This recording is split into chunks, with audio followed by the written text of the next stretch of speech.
안녕하세요. 뉴스와 사람들입니다. 전석진 변호사는 이렇게 밝혔지요. 열린공감TV에서 김만배, 윤석열은 내가 갖고 있는 카드면 죽어라는 말이 정영학 녹취록에 있다는 사실을 보도하였다. 어떤 사실인데 윤석열 후보가 죽는가에 대하여 강진구 기자는 2011년 대장동 사건 관련이 아닐까 또는 윤석열 부친 집 사준 것이 아닐까 라고 추론하였다. 그런데 이 사건을 잘 알고 있는 모 분석가의 해석에 의하면 이 건은 박영수 특검의 최태원 회장 사면건과 특검 수사에서 뇌물수수 의혹을 덮은 것과 관련이 있는 것이라는 것이다. 이 해석을 듣고 관련 녹취록을 종합하여 분석해본 결과 나는 이 해석이 정확한 것이라고 결론을 내렸다. 박영수 전 특검이 2015년 2월 6일부터 화천대유의 고문이었다는 사실, 그리고 최태원 회장이 2015년 사면과 2017년 특검 수사에 최태원 회장을 위해 심대한 역할을 하였다는 점은 이미 자세한 증거 자료를 들어 포스팅한 바 있다. 박영수 특검 측에서는 박 특검이 화천대유에 고문을 한 시기가 2016년 4월경부터라고 주장해왔지만 최근의 보도에 의하면 이는 거짓으로 드러났다. 박 특검이 화천대유에 고문을 한 시기는 2015년 2월 6일 화천대유가 설립되었을 때부터였다고 밝혀졌다. 박 특검 측에서 왜 이런 거짓말을 하여왔을까? 그것은 2015년 2월경부터 화천대유로부터 고문이었다고 하면 자신이 2015년 8월경 최태원 회장의 사면건에 관여한 사실이 드러나게 될까 우려하여 이 사실을 감춘 것이라고 생각한다. 박영수 특검은 부동산업 전문 변호사가 아니어서 정상적인 화천대유의 고문 역할을 할 수는 없는 것이다. 화천대유는 다른 목적으로 박 특검을 고문으로 선임한 것으로 추정되는 것이다. 2015년 1월경에는 박 특검과 절친인 우병우가 사면건을 관장하는 청와대 민정수석에 임명이 된다. 그리고 같은 해 2월에 박 특검은 화천대유의 상임 고문이 되는 것이다. 최태원 회장 측에서는 2015년 8월경에 사면을 위하여 우병우 민정수석에게 전방위적 로비를 했다는 것이 보도되었고 여기서 로비 창구는 우병우와 절친인 박영수 특검인 것으로 추론된다. 박영수는 사석에서 우리 병우라고 우 수석을 칭할 만큼 가까운 사이였다. 이런 배경하에서 정영학 녹취록을 보자. 위 정영학 녹취록에서 김만배는 죽어라는 말과 유사하게 죽는다는 말이 나오는 부분은 아래와 같은 부분이다. 참고로 대화에서 이기성은 박영수의 외사촌입니다. 나무기가 이기성한테 정당히 돈 쓴 거 까보자고 그랬다고 그러더라고. 그래서 내가 너 이제 그만해. 이번에 협박하면 진짜로 니네 형 변호사 회장 나올 때부터 그런 것까지 다 나오면 어떡해. 나무기가 돈이 어딨어. 다 그 돈으로 넣는 거지. 이러면 다 죽는다. 라고 이기성 씨에게 주의를 줬다는 식으로 말했다. 한국일보 2022년 1월 20일자 기사. 여기서 회장은 최태원 회장이고 나올 때부터는 사면을 받아 나올 때부터이고 그런 것까지는 특검 수사에서 최태원 회장의 뇌물수수 의혹을 덮은 것을 말하는 것이라고 해석된다.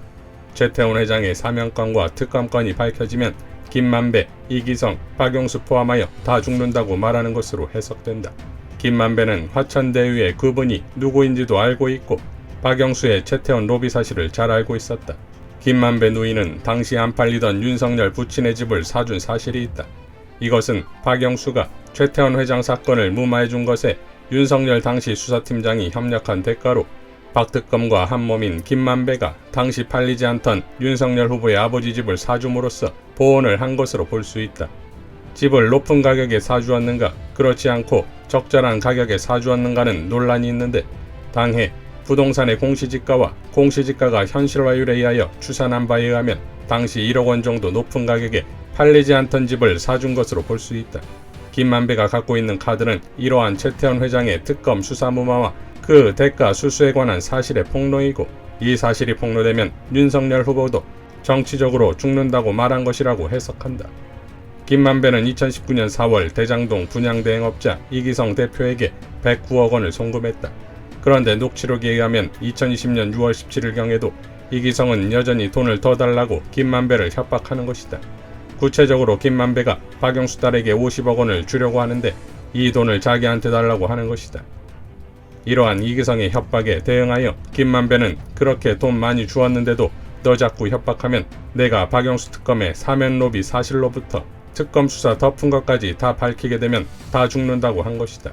박영수 특검은 화천대유 고문 변호사로 임명된 2015년 2월 6일경부터 최태원 회장의 사람이었고, 그를 위해 2015년 8월 사면을 위해 노력하였고, 그 뒤 2016년 말경 최재경 민정수석의 힘으로 국정농단 특검으로 임명되어 자신에게 돈을 주어온 최태원 회장을 위하여 특검 수사 방향을 잡아 최태원 회장은 빼고 이재용 부회장을 구속 입건하였던 것이다. 그리고 이러한 수사구도 결정에 윤석열 후보가 같이 참여했던 것으로 추정된다. 이러한 모든 사실이 드러나면 김만배가 보기에는 윤석열 후보도 죽게 되는 것이다. 김만배가 윤석열은 내가 갖고 있는 카드면 죽어라고 말한 것은 이와 같은 이야기일 것으로 추론된다 라고 밝혔습니다. 자, 작년 9월 김의겸 의원은 이렇게 밝혔었지요. 윤석열과 김만배는 형동생 하는 사이. 2016년 말 박영수 특검이 법조 출입기자 일진 여러 명을 불러 모았습니다. 본격적인 특검 수사를 시작하기 전 이런저런 의견을 들어보기 위한 자리였습니다. 이때 박영수 특검의 부탁을 받고 일진 기자들을 한자리에 불러 모은 기자가 머니투데이의 김만배 기자입니다. 박영수 특검과 김만배 기자가 얼마나 가까운 사이인지 짐작할 수 있는 장면입니다. 이 자리에서 박영수 특검은 일진 기자들에게 묻습니다. 수사팀장은 누굴 시키는 게 좋을까? 다른 기자들은 쭈뼛쭈뼛 하는데 김만배 기자가 나섭니다. 성렬이 형 어떨까요? 당시 대전고검에 있던 윤석열 검사를 가리키는 호칭이었습니다. 이 말을 들은 다른 기자들은 생각했습니다. 어휴, 김만배가 윤석열하고 엄청 가깝구나. 화천대유 최대주주 김만배의 친누나 김명옥이 윤석열 후보의 부친 윤기중 씨 소유의 단독주택을 구입해준 것으로 확인됐습니다. 열린공감TV의 특종입니다. 윤 후보의 부친은 시세보다 싼 19억 원에 팔았다고 주장하고 있으나 다운계약의 가능성이 남아있습니다. 시세보다 비싸게 사줬을 경우 뇌물 가능성이 있는 겁니다. 그러나 윤 후보 캠프는 모든 게 우연이라고 말합니다. 윤기중 교수는 김명옥 개인이 계약 당사자였고 부동산 중개소로부터 소개받았을 뿐이므로 김명옥 개인 신상이나 재산관계에 대하여는 당연히 몰랐습니다. 김명옥 개인이 집을 사는데 천화동인 사무에 투자했는지를 매도자가 알 수 있을 리가 없습니다. 김만배 기자는 20년 넘게 법조만을 출입한 기자입니다. 곽상도, 박영수, 김수남, 강찬우 등 잘나가는 검사들과 남다른 관계를 유지했습니다. 윤석열 후보도 검사 시절 기자들과 농도 짙은 관계를 유지한 검사입니다. 김만배를 몰랐을 리가 없습니다. 윤석열 후보는 우선 김만배와 아는 사이인지 여부부터 밝혀야 합니다. 그저 우연이라는 말로 빠져나갈 사안이 아닙니다. 그리고 이 거래에 대해 검찰은 철저하게 파헤쳐야 할 것입니다. 라고 밝혔습니다. 자, 그러니까 박영수와 우병우, 윤석열이 박근혜 정부 시절 최태원 회장의 사면 로비와 수사 무마에 핵심적인 역할을 했고, 그러니 다 죽을 수 있는 카드를 김만배가 알고 있다는 추론이지요. 이러한 추론이 사실인지는 당연 수사를 통해 밝혀져야겠지요. 추미애 장관은 이렇게 밝혔습니다. 검찰의 시간이다. 검찰의 존재감을 보여달라. 윤석열이는 형이 가지고 있는 카드면 죽어. 김만배 씨의 딱 이 한 문장. 국민의힘 참 대단한 데다 힘을 쓴다. 윤석열 후보는 김만배와는 고작 상갓집에서 인사한 사이에 불과하다고 했으니 그렇다면 김만배가 가진 카드는 화투장일 거야. 그래, 한번 꺼내봐. 이 정도로 쿨해야 정상인데 오히려 저 한 줄 보도 막으려고 YTN 일부 기자들이 변상욱 앵커를 사퇴 협박하고 국민의힘이 그를 공직선거법 위반으로 고발하고 화들짝 과민 반응하고 주목도를 키우는 걸 보니 대장동 그분은 이재명이라고 했던 국민의힘이 거짓말을 해왔음을 자인했네. 김의겸 의원이 밝혔다. 검찰이 복사를 막아 감춘 녹취록 부분에 대해 법원이 허락해 저 발언이 드러났다는 것이다. 국민의힘은 김의겸 의원을 추가로 고발했다. 그러나 진실은 막는다고 감출 수가 없다. 검찰의 시간이다. 검찰은 제대로 수사 좀 해서 왜 검찰이 존재하는지 보여달라 라고 밝혔습니다. 자, 그러니까 검찰과 국힘당 언론이 합세해 윤석열 게이트를 줄곧 이재명 게이트로 덮어 씌워왔다 이겁니다. 김두일 작가는 이렇게 밝혔지요. 화천대유 관계자가 보는 이재명과 윤석열. 이재명은 아유, 씨알도 안 먹혀요. 화천대유 주요 설계자 남욱. 윤석열이는 형이 가지고 있는 카드면 죽어. 화천대유 대표 김만배. 진실은 단순하다. 김 작가의 생각. 화천대유는 누구 겁니까를 외쳤던 이준석, 윤석열, 국힘당 관계자, 덩파리들은 지금 무슨 생각을 하고 있을까? 라고 밝혔습니다. 자, 그러니까 화천대유 핵심 관계자들이 명확히 말하고 있지요. 이재명은 씨알도 안 먹혔고 윤석열은 내 카드면 죽는다고.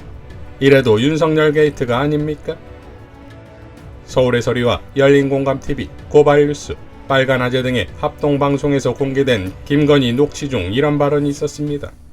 검찰, 이게 법하고 맞닿는 거잖아요.